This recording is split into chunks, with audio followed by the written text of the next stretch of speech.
ابرار الحق صاحب جو ہے کافی پریشان ہوئے. وہاں پہ کوئی صاحب تھے وہ ان کے اوپر انڈے پھینکنا چاہ رہے تھے. کبوتر جو ہے وہ کچھ انفارمیشن لے کر آئے ہیں ان کے بارے میں. فواد حسن فواد صاحب جو پرنسپل سیکرٹری ہوا کرتے تھے, یہ ان کے بھائی ہیں. بہت نفرت ہے اس بات سے ان کو اگر ان کے بھائی کا نام کے ساتھ اٹیچ کیا جائے. وسیم بدامی صاحب سے ایکچولی کل شو کے اندر شاید یہی غلطی ہو گئی آپ کہہ لیں, گفتگو کے اندر بھی کافی ذرا بدتمیزی اور اس قسم کا لہجہ ہے ان کا. عمران خان صاحب کو اس قسم کے لوگ ویسے ہی پسند ہے. انہوں نے ایک اور چھکا مارا, ہمارے جو بندے توڑے جا رہے ہیں وہ تو پی ٹی ایم توڑ رہی ہے. جنرل عاصم منیر بڑے زبردست ہیں. السلام علیکم ناظرین, میں ہوں منصور علی خان. اپنے ڈیجیٹل چینل کے اوپر آپ کو خوش آمدید کہوں گا. ناظرین, بڑی انٹرسٹنگ خبریں اس ویڈیو کے اندر آپ کے ساتھ میں نے شیئر کرنی ہے. باقی خبروں کی طرف تو بعد میں آئیں گے, لیکن کل رات کو ایک پروگرام ہوا ہے. میں ذرا سب سے پہلے اس کے بارے میں بات کرنا چاہتا ہوں. کچھ نوک جھوک ہو گئی وہاں پہ, خاص طور پہ وسیم بدامی ہمارے بھائی ہیں, بڑے زبردست پروگرام کرتے ہیں. One of my favourite anchors. مطلب خاص طور پہ ایک اینکر جو ہوتا ہے نا, وہ دوسرے اینکر کے کام کو بڑی اچھی طرح جج کر سکتا ہے. لائک وائز دیگر اینکرز میرے کام کو بھی اسی طرح ہی جج کرتے ہوں گے, لیکن وسیم بدامی جو ہیں ایک ایسے اینکر ہیں جن کو میں بہت ہائیلی ریٹ کرتا ہوں. I love his interviews, especially one on one interviews مجھے ان کے بڑے پسند ہیں. کل رات کو ان کے پروگرام کے اندر دو ایسی شخصیت آئیں جنہوں نے بڑی زبردست نیوز جنریٹ کی ہیں, اور میں اس کے اوپر ذرا کامنٹ کرنا چاہ رہا ہوں. اس میں سے ایک تو ابرار الحق صاحب, وہ سامنے آئے, پچھلے ایک دو دن سے کافی کنٹروورسی کے اندر ہیں. ایک تو انہوں نے پاکستان تحریک انصاف چھوڑی ہے, اور اس کے بعد جا کے انہوں نے کانسرٹ کیا انگلینڈ کے اندر, تو اس پہ بڑا کرٹیسزم ہوا. پی ٹی آئی کے لوگ ان سے کافی ناراض ہوئے, اور یہ پتہ لگا کہ ایکچولی وہاں پہ کوئی صاحب تھے وہ ان کے اوپر انڈے پھینکنا چاہ رہے تھے, اور اس کی وجہ سے ابرار الحق صاحب جو ہے کافی پریشان ہوئے. پی ٹی آئی کے لوگوں نے اس بات کے اوپر بھی ان کے اوپر اعتراض کیا کہ ابھی آپ نے پی ٹی آئی چھوڑی تھی, اور 48 گھنٹے کے اندر جو ہے نچ پنجابڑ نچ اور اسا جانا بلو دے گھر جو ہے وہ آپ ناچ رہے ہیں, ڈانس کر رہے ہیں, گانے گا رہے ہیں. تو یہ نہیں ہونا چاہیے تھا. تو ابرار الحق صاحب وسیم بدامی کے شو کے اندر آئے, اور اس کے اندر ایک تو انہوں نے یہ کہا, اپنی غلطی کو تسلیم کیا کہ ہاں یہ صحیح بات ہے, شاید مجھے اتنی جلدی جو ہے کانسرٹ جو ہے وہ نہیں کرنا چاہیے تھا. انہوں نے کہا اندازہ نہیں تھا کہ وہ ہم عوام کو قائل نہیں کر سکیں گے. یہ ایک ہسپتال کے لیے کیا گیا کانسرٹ ہے, ان کا فلاحی ادارہ سہارا عطیے پر چلتا ہے. اس کانسرٹ کا مقصد عطیہ جمع کرنا تھا. اگر میں نے لوگوں کے جذبات کو مجروح کیا ہے تو میں اس کی معافی مانگتا ہوں. تو ابرار الحق نے اس کی معافی مانگی. میرے خیال میں بات ختم کر دینی چاہیے ہمیں. لیکن ایک بڑا انٹرسٹنگ سوال وسیم نے ایکچولی ان سے کیا, اور وہ یہ تھا کہ آپ ایک زمانے میں جب احسن اقبال کا الیکشن انہی کے خلاف ہوتا ہے, نارووال کے اندر ہوتا تھا, تو اس میں جب احسن اقبال کو گولی لگی تھی, تو اس وقت مجھے اچھی طرح یاد ہے کہ وسیم کے شو کے اندر ہی انہوں نے, ابرار الحق صاحب نے جو ہے اس وقت یہ کہا تھا کہ جی یہ مکافات عمل ہے, یہ لوگوں کا ریاکشن ہے. مطلب اس اتنے بڑے سانے کو بھی جو ہے انہوں نے جسٹیفائی کرنے کی کوشش کی تھی. تو آج یہ صورتحال تھی کہ ان کو خود انڈے مارنے کے لیے جو ہے وہاں پہ لوگ آئے ہوئے تھے جو ان کے اوپر انڈے برسانا چاہ رہے تھے. تو اب انہوں نے کہا کہ نہیں جی, اس قسم کا کوئی بھی رد عمل جو ہے وہ بہت غلط ہے. بات یہ ہے کہ جب اپنی طرف آئی ہے نا, جب اب نظر آیا کہ یار پہلے جب یہ دوسروں کو پڑھتی تھی, ہمارے مخالفین کو پڑھتی تھی, تو بہت برا تھا. لیکن اب جب احساس ہوا ہے کہ یہ چیزوں تو ہماری طرف آ سکتی ہیں, جوتی ہمیں بھی پھینکی جا سکتی ہے, انڈا ہمیں بھی مارا جا سکتا ہے, تو اب ان کو احساس ہو رہا ہے. پاکستان تحریک انصاف کے کارکنوں کی جانب سے, فالوورز کی جانب سے جو غصہ دیکھنے میں آیا نا, تو اب ان کو آئیڈیا ہو رہا ہے کہ نہ یہ تو بہت غلط ہے. تو بہرحال یہ مطلب یہ ہپوکریسی ہے جو ان کی نظر آتی ہے. کاش ان کی, میں وہی کہتا ہوں نا, he was never a politician. میں ان کو پولیٹیشین مانتا ہی نہیں تھا. ان کی اپنی پارٹی ان کو پولیٹیشین نہیں مانتی تھی, تو اور کسی نے کیا ماننا. اچھا جی, اس کے علاوہ ایک اور جو انٹری ہوئی کل رات کو ان کے پروگرام میں, وہ تھے رؤوف حسن صاحب. رؤوف حسن صاحب کو بہت زیادہ لوگ نہیں جانتے, میں جانتا ہوں. میں نے جو ہے وہ کسی ایک زمانے میں کسی ایک آدھے پروگرام میں بھی میں ایز اے گیسٹ, اور یہ بھی ایز اے گیسٹ وہاں پہ آئے ہوئے تھے, تو میں ان کے ساتھ اس پروگرام کے اندر بیٹھا تھا. تو ان کو بیسکلی سیکرٹری اطلاعات بنا دیا گیا ہے, اور انفارمیشن کا پورٹ فولیو جو ہے وہ ان کے ہاتھ میں پکڑا دیا گیا ہے کہ رؤوف حسن صاحب جو ہیں وہ ان چیزوں کو ہینڈل کریں گے. اب زیادہ تر لوگ رؤوف حسن صاحب کو نہیں جانتے کہ یہ کون ہے اور یہ کہاں سے آئے ہیں, ان کا بیک گراؤنڈ کیا ہے, نہیں جانتے. میں جانتا ہوں, لیکن میں آپ کو تھوڑا سا ان کا بیک گراؤنڈ جو ہے, تھوڑا سا ہم نے جو 2-4 فون کھڑکائے, اپنے کبوتر بھیجے, تو وہ کبوتر جو ہے وہ کچھ انفارمیشن لے کر آئے ہیں ان کے بارے میں. ظاہری بات ہے اس میں بہت سی انفارمیشن جو ہے وہ اگلوں کی رائے سے بھی تعلق رکھتی ہے. وہ ان کی رائے ہے, وہ ان کے بارے میں کیا سوچتے ہیں. تو ایک تو وہ, اور دوسرا تھوڑا سا ان کے ماضی کے اندر جو ہے کیا جو ہے وہ ان کا بیک گراؤنڈ جو ہے اس میں کتنے تضادات ہیں, ذرا وہ بھی آپ کے سامنے. ظاہری بات ہے اب یہ پاکستان تحریک انصاف کا فیس ہے نا. مطلب پہلے فواد چودھری میڈیا کی ہینڈلنگ کرتے تھے, اور اب یہ رؤوف حسن صاحب جو ہیں یہ میڈیا کی ہینڈلنگ کریں گے. یہ رؤف حسن صاحب جو ہیں جی یہ بیسکلی ایک تھنک ٹینک چلاتے رہے ہیں اور اس کا نام ہے ریجنل پیس انسٹیٹیوٹ. اس نام سے جو ہے وہ ایک تھنک ٹینک کو بھی آپریٹ کرتے رہے ہیں. اکتوبر 2020 میں ان کو ایس اے پی ایم بنایا گیا تھا, معاون خصوصی بنایا گیا تھا عمران خان صاحب کی جانب سے انفارمیشن کا.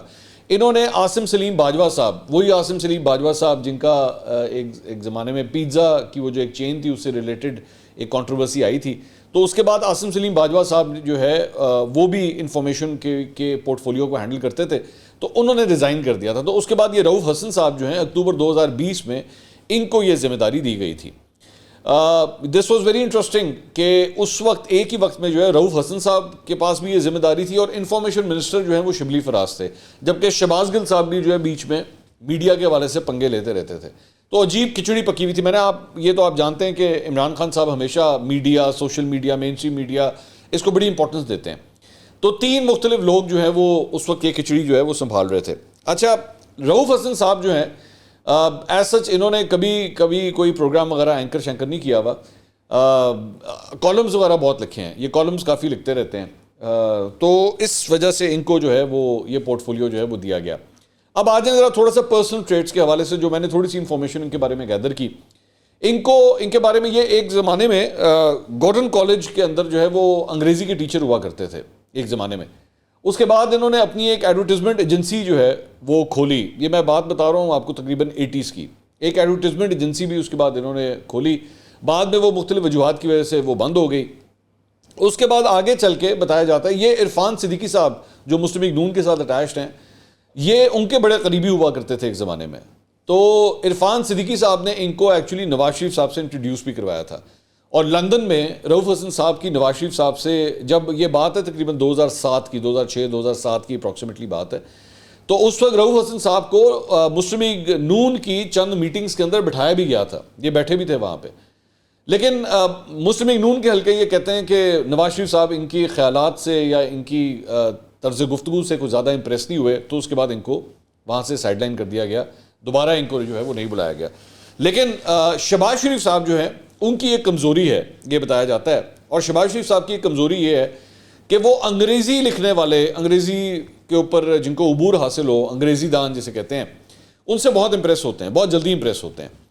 رؤف حسن صاحب کے پاس جو ہے وہ یہ ایک سٹرینتھ ہے کہ وہ انگریزی بڑی اعلیٰ بولتے ہیں. مطلب اگر آپ ان کے کالم بھی آپ اٹھا کے دیکھیں, میں نے آپ کو بتایا انگریزی کے ٹیچر بھی رہ چکے ہیں, آپ ان کے کالمز وغیرہ اٹھا کے دیکھیں تو موٹے موٹے الفاظ کا استعمال 8-8 9 حروف جس کے اندر ہوں اس کا وہ استعمال کرتے ہیں, کیونکہ ان کو یہ لگتا ہے کہ اگر کوئی انگریزی بہت اچھی جانتا ہے تو اس کا مطلب ہے کہ وہ بہت زیادہ انٹلیکچوئل ہوگا, اور اس لیے ظاہری بات ہے وہ ان کا رائٹ ہے, وہ استعمال کرتے ہیں. شہباز شریف صاحب ان سے بہت امپریس ہوئے تھے, بہت زیادہ امپریس ہوئے تھے. تو نواز شریف صاحب نے تو زیادہ اس کے بعد لفٹ نہیں کروائی, لیکن اس کے بعد 2008 میں جب شہباز شریف صاحب کی حکومت بنی تھی تو اس وقت بھی پھر ان کی چند خدمات جو ہے وہ لی گئی تھی, لیکن اس کے بعد رفتہ رفتہ وہاں سے بھی جو ہے وہ کہانی ختم ہو گئی. اچھا, ان کو ایک بات کی بڑی چڑھ ہے, بہت زیادہ تر لوگ شاید یہ نہ جانتے ہوں, لیکن فواد حسن فواد صاحب جو پرنسپل سیکرٹری ہوا کرتے تھے نواز شریف صاحب کے جب وہ وزیر اعظم تھے, یہ ان کے بھائی ہیں. تو فواد حسن فواد جو ہیں وہ ٹوٹل ظاہری بات ہے نون لیگ کے ساتھ نواز شریف کے ساتھ کام کرتے رہے, 2013 سے لے کے 2018 کے درمیان ان کے ساتھ کام کرتے رہے, لیکن بھائی جو ہے وہ بالکل سپریٹ ہو گئے. اب ان کی اپنی بھی ریزنز تھیں, شاید نہیں کوئی بات بنی ہوگی نون لیگ کے ساتھ, اور بالکل وہی والا کیس ہے اسد عمر اور محمد زبیر والا کہ نہیں بات بنی تو ایک بھائی اس طرف چلا گیا, ایک بھائی اس طرف چلا گیا. لیکن وقت کے ساتھ ساتھ جو ہے وہ رؤف حسن صاحب کو جو فیم چاہیے تھا یا ڈیزرو کرتے تھے, چلے میں اس طرح کہہ لوں, یا جو مقام چاہیے تھا وہ نہیں مل سکا. ان کو ایکچولی اس بات سے بڑی چڑ ہے, بہت نفرت ہے اس بات سے کہ ان کو اگر ان کے بھائی کا نام کے ساتھ اٹیچ کیا جائے. وسیم بدامی صاحب سے ایکچولی کل شو کے اندر شاید یہی غلطی ہو گئی آپ کہہ لیں کہ انہوں نے پہلا سوال ہی جو ہے وہ یہ ان کے ساتھ یہ کر دیا کہ جی وہ آپ کے بھائی جو ہیں وہ تو نون لیگ کے ساتھ ہیں, تو آپ جو ہے وہ ادھر. تو ہی فیلٹ ویری افینڈیڈ. انہوں نے کہا یہ کس قسم کا سوال ہے, یہ دس از ناٹ پروفیشنلزم, یہ طریقہ نہیں ہے سوال کرنے کا, یہ کیا بات ہوئی, میرے اپنے سوچ ہے, میری اپنی ہے. تو وہ انہوں نے دکھتی رکھ کے اوپر بیسکلی ہاتھ رکھ دیا تھا.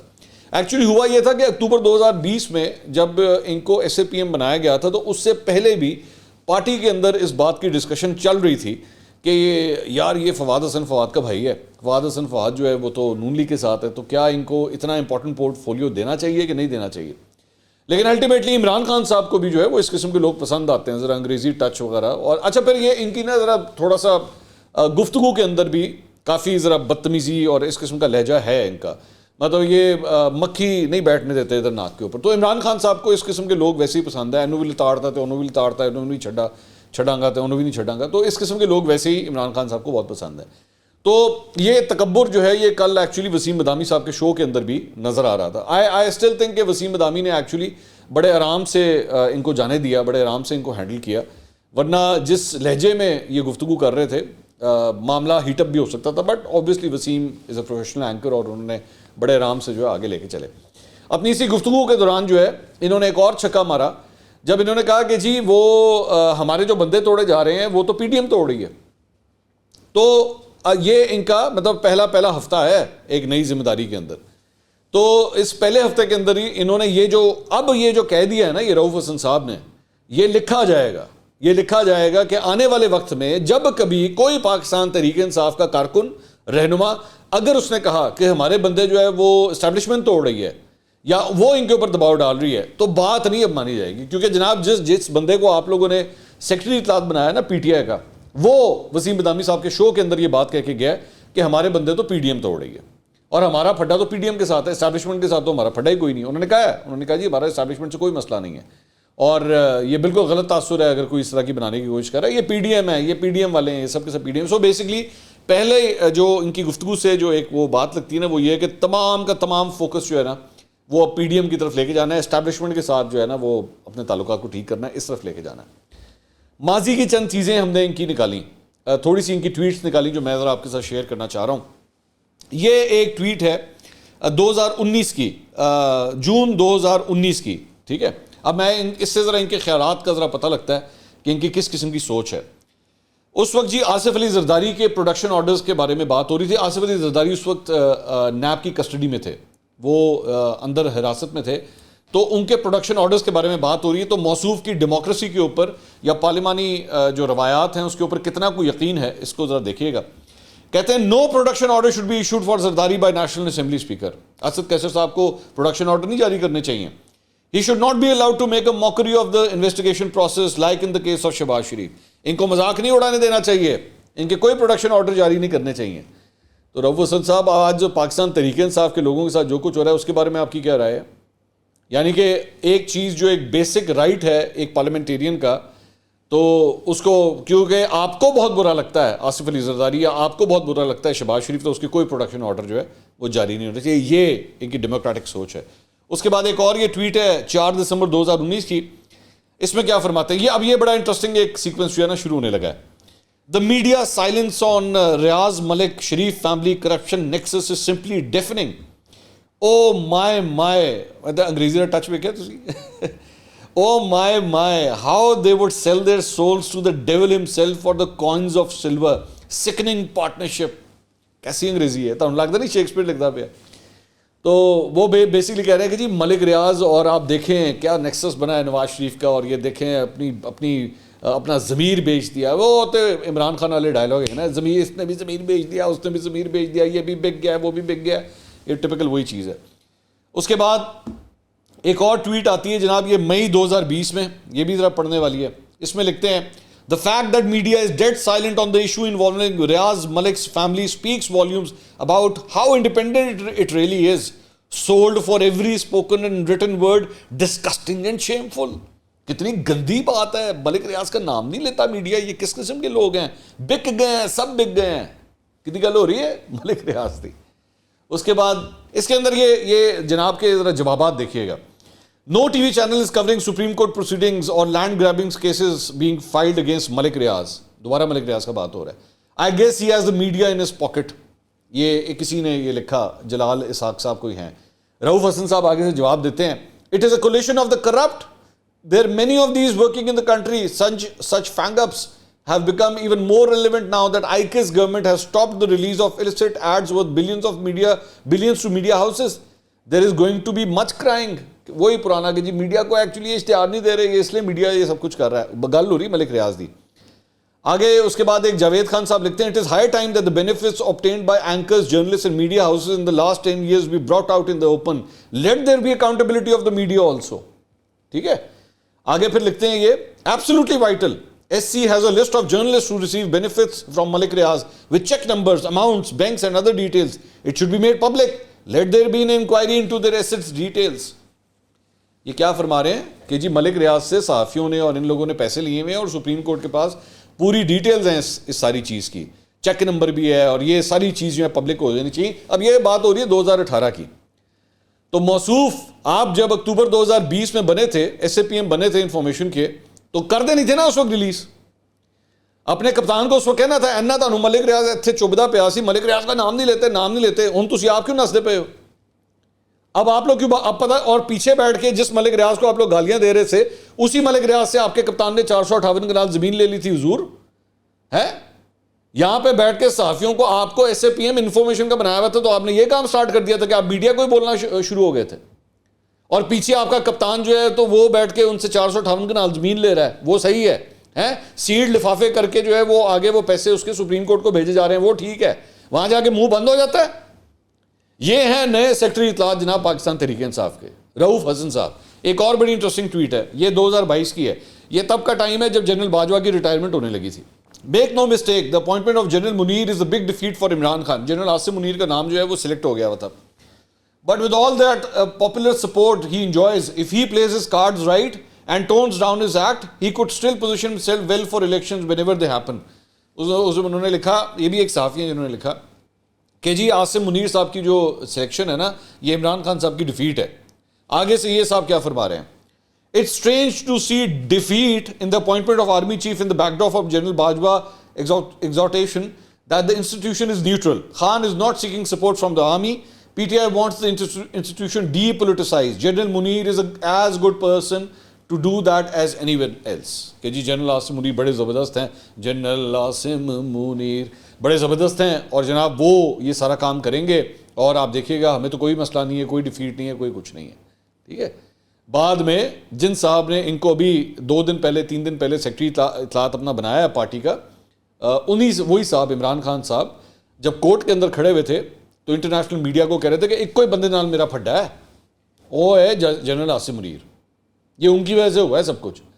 اور جب یہ خود آتے ہیں وسیم بدامی کے شو کے اندر, وہ کہتے ہیں نہیں اسٹیبلشمنٹ کا تو کوئی ایشو ہی نہیں ہے, یہ سارا کچھ تو PDM کروا رہی ہے. تو یہ تضادات ہیں جناب کے.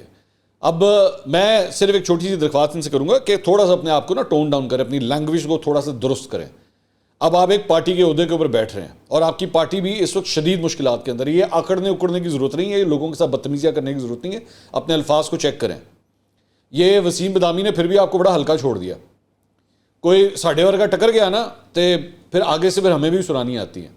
ٹھیک ہے. اور برائے مہربانی اپنے یہ انگریزی کے زوم میں سے نکل آئیں. ٹھیک ہے. وہ انگریزی ہمیں بھی بہت استعمال کرنی آتی ہے, تو انگریزی کے زوم میں سے نکل آئیں. ٹون ڈاؤن یور سیلف, تھوڑا سا اپنے آپ کو ذرا کریکٹ کریں تھوڑا سا. تو یہ ذرا چھوٹا سا میں نے کہا ذرا ان صاحب کا انٹروڈکشن, جو نئے آئے ہیں فواد چودھری صاحب کی جگہ پہ جنہوں نے آ کے سب کچھ سنبھالا ہے, ذرا ان کی چیزیں آپ کے ساتھ شیئر کر دیں. اچھا جی, اس کے علاوہ عمران خان صاحب جو ہیں وہ آج انسداد دہشت گردی کی عدالت میں لاہور میں جو ہے وہ پیش ہوئے اور وہاں پہ جو ہے ان کے ضمانتی مچل کے عدالت نے اپروو کر لی. ایک خبر یہ ہے. اس کے علاوہ عمران خان صاحب اس کے بعد لاہور ہائی کورٹ پہنچے, وہاں پہ ذلِ شاہ قتل کیس میں ضمانتی مچل کے وہاں پہ جمع کروائے گئے. 2 جون تک کی وہاں پہ ان کی ضمانت ہو گئی ہے. اس کے علاوہ 9 مئی کے واقعات کی تحقیقات کے لیے قائم کردہ JIT کے سامنے پیش نہ ہونے کا انہوں نے فیصلہ کیا ہے. ان کو آج بلایا گیا تھا قلعہ گجر سنگھ تھانے کے پاس, تو وہاں پہ انہوں نے پیش نہ ہونے کا فیصلہ کیا. پچھلا ویلاگ ہم نے اس کے اوپر کیا تھا. تو ایک معاملہ جو ہے وہ یہ ہے. اس کے علاوہ عمران خان صاحب نے جناب 10 ارب روپے ہرجانے کا نوٹس جو ہے عبد القادر پٹیل کو بھجوا دیا ہے. یہ وہ معاملہ ہے جو عبد القادر پٹیل نے ان کی صحت سے ریلیٹڈ ایک پریس کانفرنس کی تھی اور اس میں کہا گیا تھا کہ بہت سنگین الزامات عمران خان صاحب کے اوپر لگائے گئے تھے. تو اس کے اوپر جو ہے انہوں نے کہا ہے کہ آپ جو ہے اس کے اوپر فوری طور پر اس پہ غیر مشروط معافی مانگیں, 15 روز کے اندر اپنے بیہودہ الزامات واپس لیں, ورنہ 10 ارب روپے کا نوٹس جو ہے میں آپ کو سرو کر رہا ہوں. اچھا جی, شیخ رشید صاحب دوڑ گئے ہیں جناب, وہ بھاگ گئے. انہوں نے یہ ایک جواب آج جمع کروایا نیشنل اکاؤنٹیبلٹی نیب میں. وہی ملک ریاض کا جو کیس جو تھوڑی دیر پہلے جس کی میں بات کر رہا تھا, پڑھنے سے تعلق رکھتا ہے, یہ بڑا زبردست ہے.